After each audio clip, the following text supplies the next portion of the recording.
Uma classe importante de sinais são os sinais periódicos. E nós temos que definir um método para diferenciar sinais que são periódicos e sinais que são não periódicos. Particularmente, nós vamos tratar sinais periódicos, os senos e cossenos, utilizando exponenciais complexas. Tá?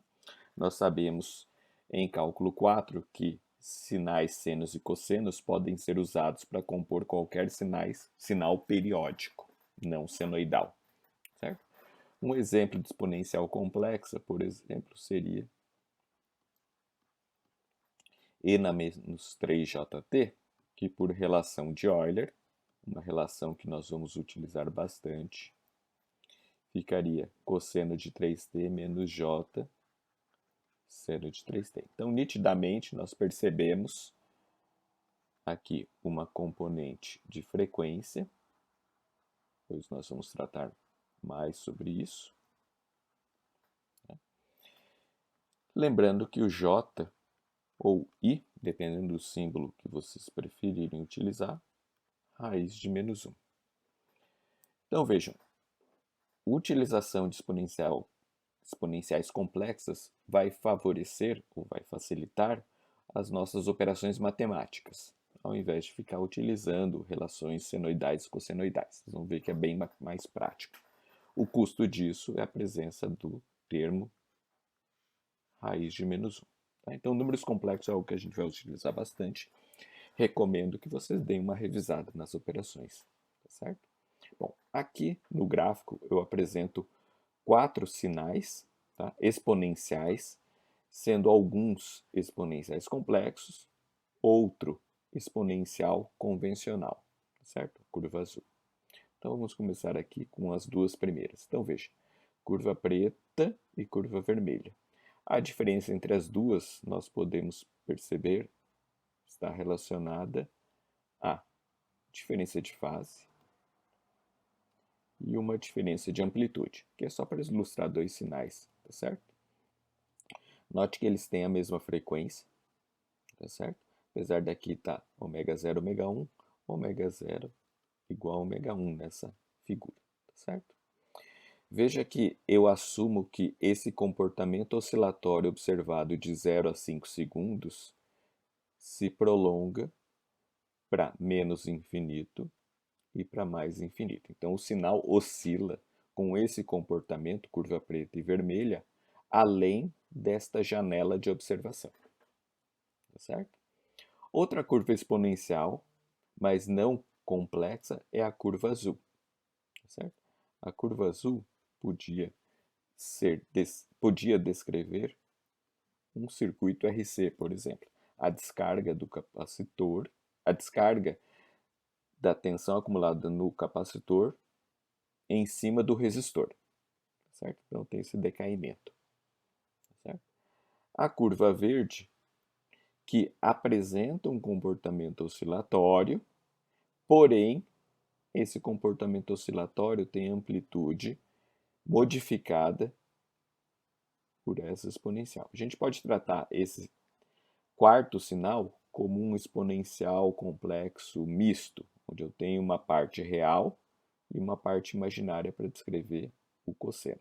A parte imaginária vem justamente de elementos como esse, tá? Exponencial complexo. Tá? E a curva verde poderia descrever o comportamento de um circuito RLC subamortecido, na qual o resistor não consegue dar vazão para descarregar a energia acumulada no capacitor indutor. Tá certo? Só para a gente ter aqui um aperitivo de coisas físicas que estão relacionadas a essas curvas que a gente tem aqui. Certo?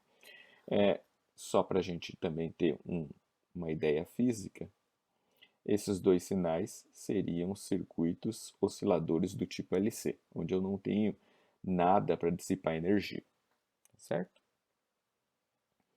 Bom, como a gente define um sinal periódico?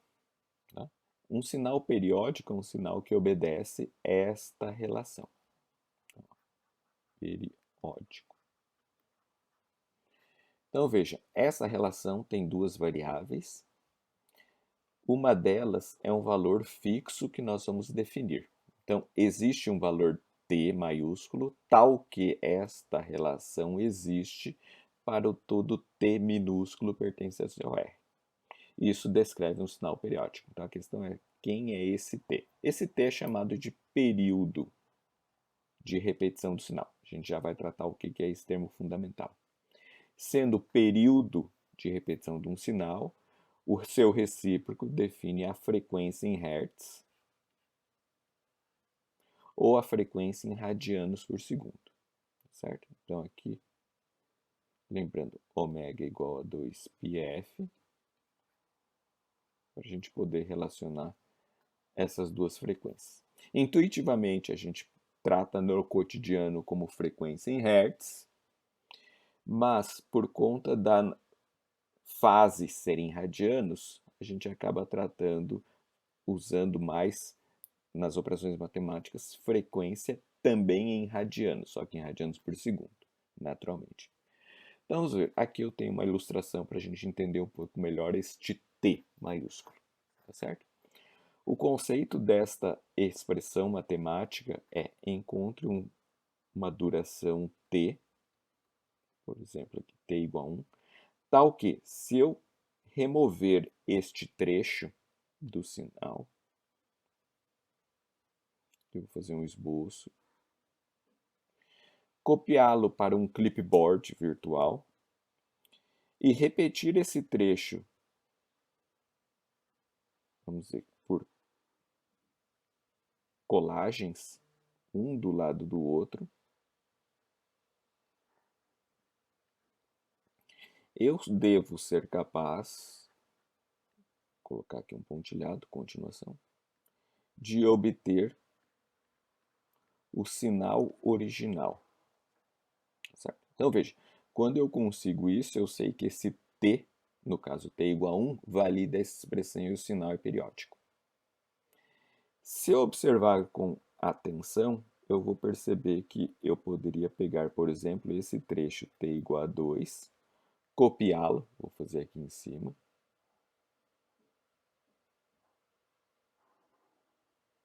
aqui é um esboço, tá, gente? Feito na mão.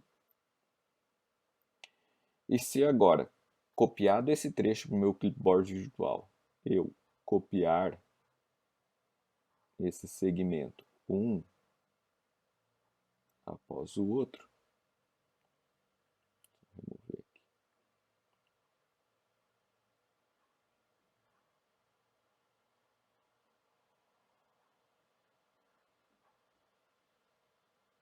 Fazer mais um trecho, só para a gente ver aqui. Lembrando, ó, aqui estou desenhando na mão, tá, gente? Assim sucessivamente. Eu percebo que agora esse novo segmento de duração t igual a 2 também descreve o sinal x de t. Então, o que eu posso perceber é que há infinitas possibilidades para esse t maiúsculo. Por exemplo, eu poderia pegar um trecho deste ponto e ir até esse ponto aqui. Vou fazer melhor aqui. T igual a 1, 2, 3. E esse trecho, começando nesse ponto, terminando nesse ponto, gera um segmento que, sendo copiado lateralmente, vai gerar também o x de t. Tá? Por exemplo, podia pegar aqui embaixo. Acho que eu estou pegando vários, só para a gente ilustrar bem. T igual a 4. E a própria duração dessa janela de observação é igual a 5. Certo?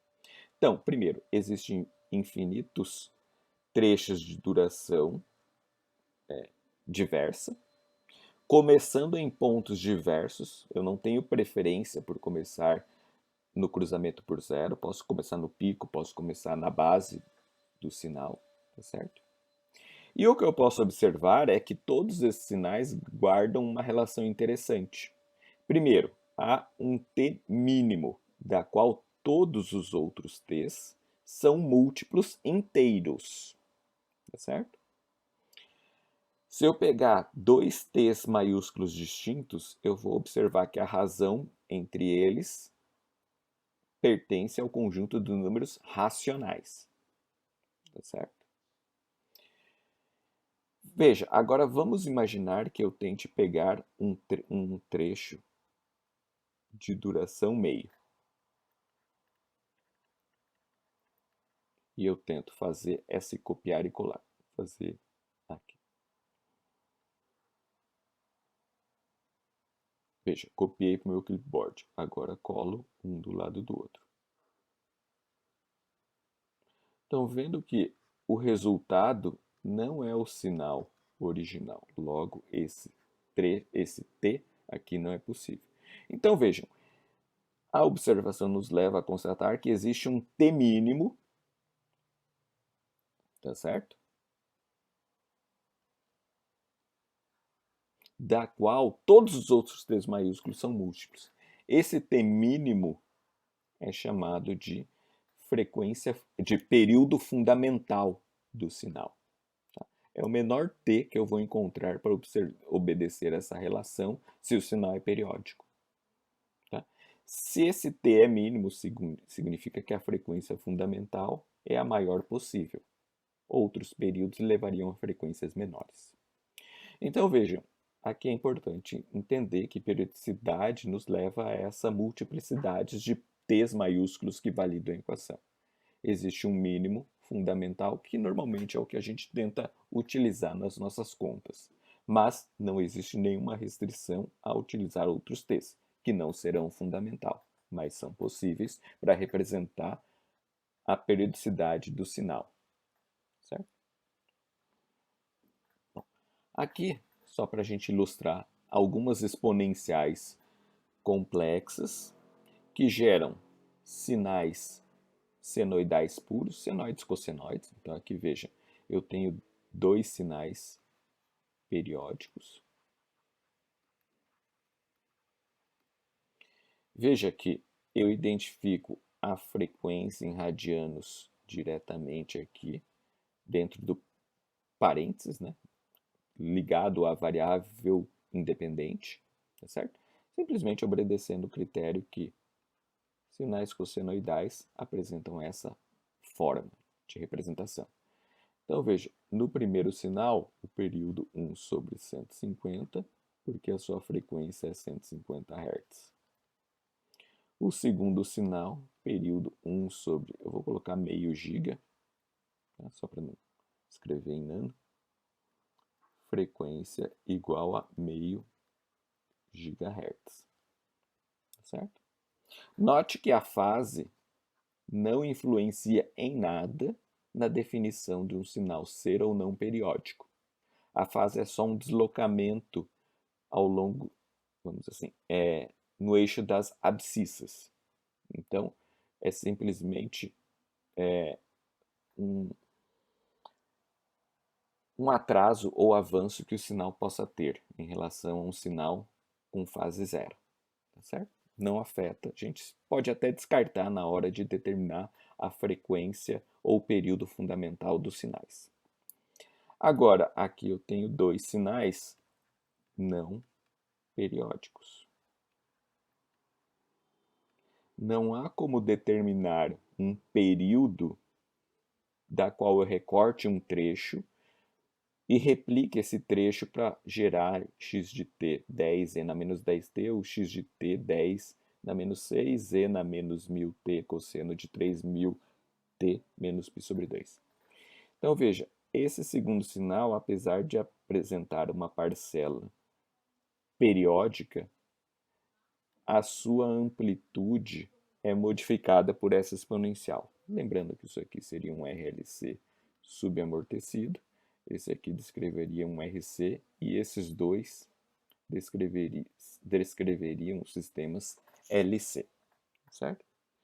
Então veja, é importante constatar que mesmo existindo uma, vamos chamar assim, parcela periódica no sinal, ele não é periódico, tá certo? Depois a gente vai falar mais sobre questões de periodicidade associada à transformada de Fourier, mas vamos guardar isso para a segunda parte da matéria.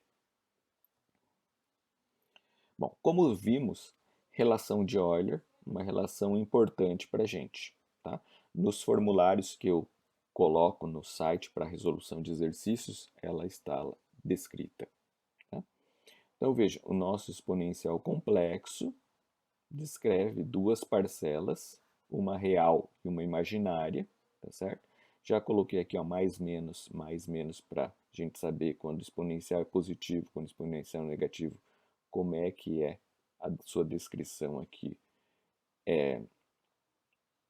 nessa forma cartesiana, tá certo? Lembrando que basicamente o que a gente tem é uma representação cartesiana, tá? Onde eu tenho o cosseno ômega t no eixo das abscissas e aqui o seno ômega t no eixo das ordenadas, pensando num plano complexo, certo? Vou colocar aqui, ó, parte real, parte imaginária. Tá? Depois a gente vai usar essa figurinha bastante para facilitar nossas análises, tá certo? Continuando aqui, tá? Só colocar aqui, aqui comprimento 1, tá? E o ângulo ômega. A gente vai discutir mais sobre isso, então essa relação é importante aprender a utilizá-la, tá certo? A parte imaginária do exponencial seria a parcela seno que carrega o sinal aqui.